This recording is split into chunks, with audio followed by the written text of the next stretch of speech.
Samajwadi party से वरिष्ठ नेता 118 विधानसभा बहेड़ी से सपा के संभावित प्रत्याशी नसीम अहमद ने ग्राम सैजनी का दौरा कर बाढ़ पीड़ितों का हालचाल जाना। साथ ही साथ उन्होंने बाढ़ पीड़ितों को आश्वासन देते हुए कहा कि समाजवादी पार्टी और उसके कार्यकर्ता बाढ़ पीड़ितों के साथ हमेशा खड़े रहेंगे। नसीम अहमद ने आगे जनता को संबोधित करते हुए कहा कि इस बाढ़ से जितना भी नुकसान हुआ है उसकी भरपाई तो नहीं की जा सकती, लेकिन जितना ज्यादा संभव हो सकता है मैं आप लोगों के लिए करने के लिए प्रतिबद्ध हूँ। उन्होंने धान की फसल और लोगों के गिरे हुए मकान देखकर कहा कि ऐसे हालात में मन द्रवित हो उठता है, मगर मौजूदा सरकार के निकम्मेपन की इंतहा हो चुकी है। जितना किसानों को नुकसान हुआ है उसके मुताबिक मुआवजा न मिलना किसानों के साथ बहुत बड़ी नाइंसाफी है। और उन्होंने किसानों को संबोधित करते हुए कहा कि एक तरफ सरकार काले कानून लेकर आती है और महंगाई लगातार बढ़ती चली जा रही है, फिर अचानक प्राकृतिक आपदा ने किसानों की मजदूरों की कमर तोड़कर रख दी। राज्य सरकार बस 5 किलो राशन देकर अपनी पीठ थपथपा लेती है। मैं पूछना चाहता हूं कि सरकार से क्या कि 5 किलो राशन में किसी गरीब का घर चल जाएगा? सरकार राशन तो बांट रही है, मगर वह राशन न बांटकर सिर्फ और सिर्फ अपनी झूठी उपलब्धियों का ढिढोरा पीट रही है। अगर सरकार की मंशा लोगों को भला करने की है तो वह सिर्फ लोगों का भला करे,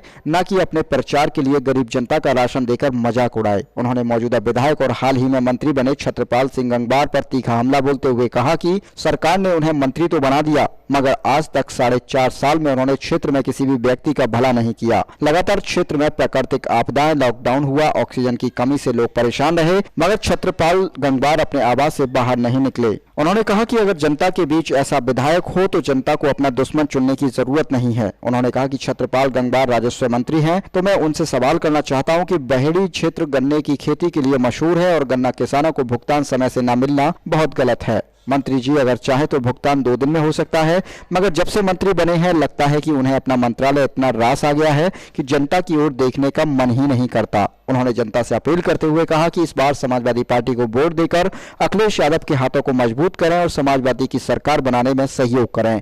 अगर हमारी सरकार बनती है और जनता मुझे अपना विधायक चुनती है तो क्षेत्र की समस्याओं को मैं दूर करने का पूरा प्रयास करूंगा।